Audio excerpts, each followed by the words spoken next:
Telangana deputy CM Bhatti విక్రమార్కకి legal నోటీసులు జారీ అయ్యాయి. తెలంగాణ బీజేపీ చీఫ్ రామచంద్రరావు ఈ నోటీసులు పంపించారు. రోహిత్ వేముల ఆత్మహత్యకు సంబంధించి అనుచిత వ్యాఖ్యలు చేశారంటూ భట్టికి లీగల్ నోటీసులు జారీ చేసినట్లుగా తెలుస్తోంది. తన అడ్వకేట్ విజయకాంత్తో నోటీసులు పంపించారు రామచంద్రరావు. 3 రోజుల్లో భట్టి విక్రమార్క క్షమాపణలు చెప్పాలంటూ డిమాండ్ చేశారు.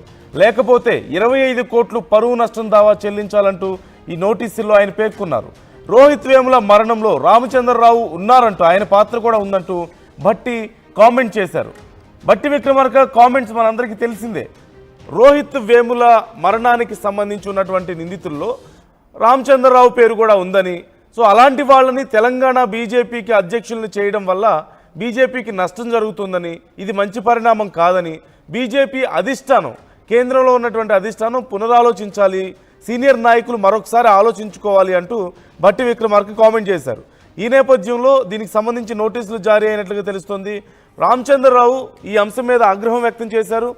ఇంత దారుణంగా తన గురించి మాట్లాడడం పట్ల ఖచ్చితంగా క్షమాపణ చెప్పాలని, ఏ ఆధారాలు లేకుండా తన గురించి ఇలా మాట్లాడడం సమంజసం కాదంటూ ఆయన ఆగ్రహం వ్యక్తం చేశారు. అలాగే ఆయన లాయర్ ద్వారా నోటీసులు కూడా జారీ చేశారు. ఒకవేళ కనుక క్షమాపణ చెప్పకపోయినట్లయితే పరువు నష్టం కింద 25 కోట్లు చెల్లించాల్సి ఉంటుందంటూ ఆయన ఆ నోటీసుల్లో పేర్కొన్నట్లుగా తెలుస్తోంది. ఒకసారి భట్టి విక్రమార్క ఏమన్నారో విందాం.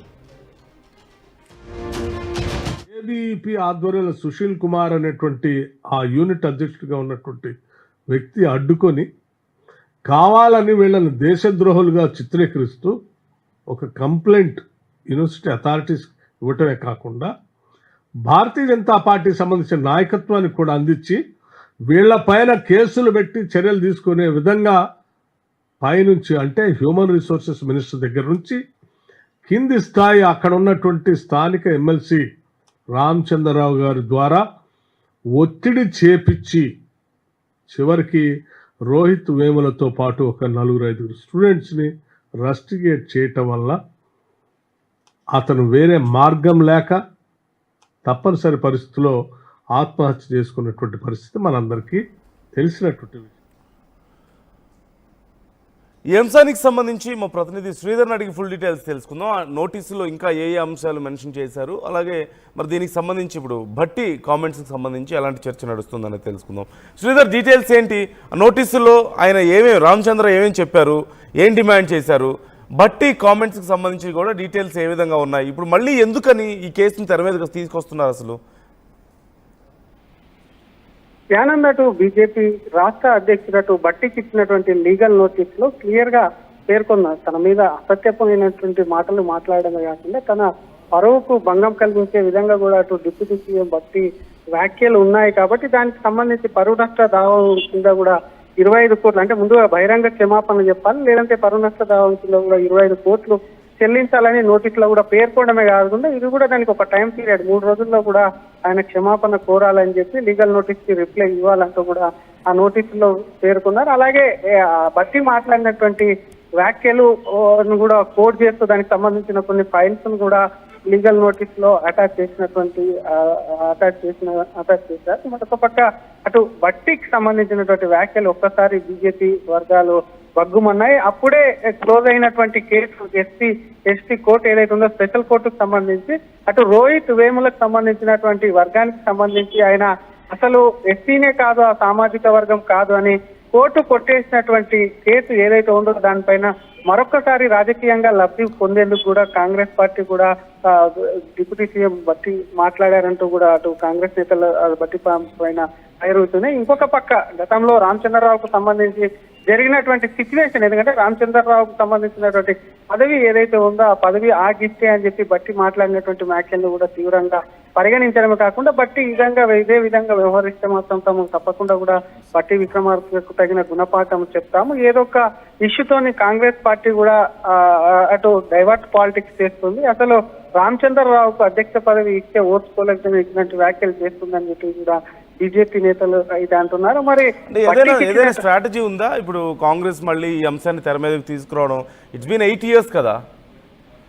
ఎస్ నందు, ఎందుకంటే మొన్న జరిగినటువంటి ఆయన రోహిత్ వేములకు సంబంధించినటువంటి సభ జరిగిన ఆ సభకు సంబంధించినటువంటి దాంట్లో బట్టి ఆనాటి యొక్క శృతులు తలుచుకుంటూ అసలు అప్పుడున్నటువంటి పరిస్థితుల్లో రోహిత్ వేముల మీద కూడా పైనుంచి రామచంద్రరావు అప్పుడు స్థానిక సంస్థల ఎమ్మెల్సీగా ఉన్నాడు కాబట్టి దానికి సంబంధించి ప్రెషర్ తీసుకొచ్చి ఆయన ఆత్మహత్యకు డైరెక్ట్ గా కూడా ఆయనే కారణం అంటే చేసినటువంటి వ్యాఖ్యలు ఏవైతే ఉన్నాయో ప్రస్తుతం కూడా 8 ఏళ్ల క్రితం మీరు అన్నట్టు 8 ఏళ్ల క్రితం ఆ ఇన్సిడెంట్ జరిగినప్పటికీ కూడా ఇప్పుడు సంబంధించి రోహిత్ వేములకు సంబంధించినటువంటి ఒక సంస్మరణ సభలో బట్టి మాట్లాడడం, మరొక పక్క స్థానిక సంస్థ ఎన్నికలకు సంబంధించినటువంటి ఎన్నికల ముందు ఉండడం, ఇంకో పక్క రామచంద్రరావుకు సంబంధించి ఎందుకంటే ఆయన ప్రస్తుతం బీజేపీ రాష్ట్ర తెలంగాణ అధ్యక్షుడు కూడా ఆయన నియమితులయ్యారు కాబట్టి వీటన్నిటిని కూడా దృష్టిలో పెట్టుకొని అటు రోహిత్ వేములకు సంబంధించిన అంశాన్ని కూడా తెర మీదకి తీసుకొచ్చినట్టు మనకు స్పష్టంగా అర్థమవుతుంది. కానీ లీగల్ నోటీసులకు సంబంధించి మాత్రం డెఫినెట్ గా లీగల్ గా ముందుకెళ్తాం, ఇంకా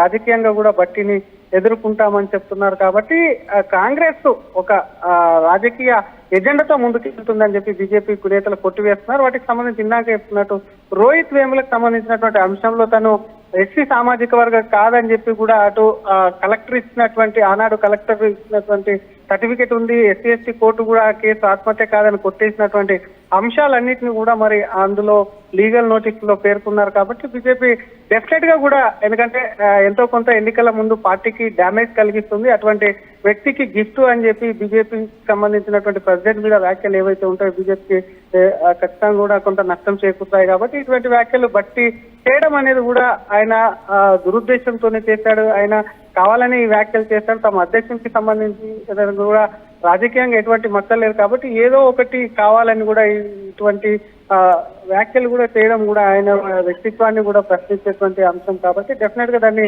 ఎదుర్కొంటామని కాకుండా లీగల్ యాక్షన్ తో పాటు దానికి రిప్లై రాకుండా మాత్రం ఇంకా మరింత ఎందుకంటే ఆ రామచంద్రరావుకు సంబంధించి తన వృత్తి కూడా అడ్వకేట్ కాబట్టి దానికి సంబంధించినటువంటి ఎన్నో నోటీసులు ఎంతో మందికి ఇచ్చింటారు కాబట్టి డెఫినెట్ గా కూడా ఆయన లీగల్ నోటీసుల ద్వారా కాకుండా మరి కోర్టుకి కూడా బట్టిని ఈడుస్తామంటూ కూడా మరి అటు ఆయన సన్నిహితులు చెప్తున్నటువంటి పరిస్థితి నందు. Right, thank you Sridhar. మరొకసారి ఇన్నేళ్ల తర్వాత రోహిత్ వేములకు సంబంధించిన అంశం ఎందుకు తెర మీదకు వచ్చింది, అందులోనూ రాజకీయంగా తెర మీదకు రావడం అనేది చాలా అనుమానాలకు తావిస్తుంది. ముఖ్యంగా రామచంద్రరావు దీనికి సంబంధించి చాలా సీరియస్ అయ్యారు, నోటీసులు జారీ చేశారు. 3 రోజుల్లో భట్టి విక్రమార్క క్షమాపణలు చెప్పాలి బహిరంగంగా దీనికి సంబంధించి, ఒకవేళ లేకపోతే 25 కోట్లు పరువు నష్టం దావా వేస్తాను అంటూ రామచంద్రరావు అంటున్నారు. మరోవైపు మరి భట్టి దీనికి సంబంధించి ఎలా రెస్పాండ్ అవుతారనేది ఒక అంశం అయితే అసలు ఇప్పుడు ఎందుకు తెర మీదకు తీసుకొచ్చారు అనేది మరొక కీలకమైనటువంటి అంశం. ఎన్నికలు రాబోతున్న తరుణంలో మరొకసారి ఇలాంటి విషయాలను ఏమైనా కాంగ్రెస్ తెర మీదకు తీసుకొచ్చే ప్రయత్నం ఆలోచనలో ఏమైనా ఉందా అనే అనుమానం కూడా ఇక్కడ రాకపోదు. ఇలాంటి అంశాలను చూస్తే వరుస ఎన్నికలు ఉన్నాయి, ఓవైపు జూబ్లీహిల్స్ ఉప ఎన్నికలు చూస్తున్నాం, స్థానిక సంస్థలు ఎన్నికలు ఉన్నాయి, తర్వాత హైదరాబాద్లో జిహెచ్ఎంసీ ఎన్నికలు, ఇలా వరుస ఎన్నికల నేపథ్యంలో కాంగ్రెస్కి ఇప్పుడు ఒక బలమైనటువంటి సపోర్ట్ అవసరం ఉంటుంది. ఈ నేపథ్యంలో రాజకీయాల్లో కొంత వాళ్ళకంటూ కొంత డైవర్షన్ తీసుకురావడానికా లేకపోతే ఇంకేదైనా కారణం ఉందా రామచంద్రరావు విషయంలో అనేది చూడాలి. సహజంగా రామచంద్రరావు పెద్దగా గొడవలకి జోలికి వెళ్ళే వ్యక్తిత్వం కాదని, కొంత సాఫ్ట్ నేచర్ ఉన్నటువంటి వ్యక్తి అనేది రాజకీయాల్లో ఉన్నటువంటి ముద్ర ఆయన మీద. ఈ నేపథ్యంలో ఆయనకు సంబంధించి ఏదో ఒక రకమైనటువంటి చర్చను లేవనెత్తే ప్రయత్నం ఏమైనా చేస్తుందా అనేది కూడా ఒక కీలకమైనటువంటి అంశం. చూడాలి మరి దీనికి సంబంధించి కాంగ్రెస్ ఎలా రెస్పాండ్ అవుతుంది, బట్టి ఏం చెప్పబోతున్నారు అనేది చాలా కీలకమైనటువంటి అంశం.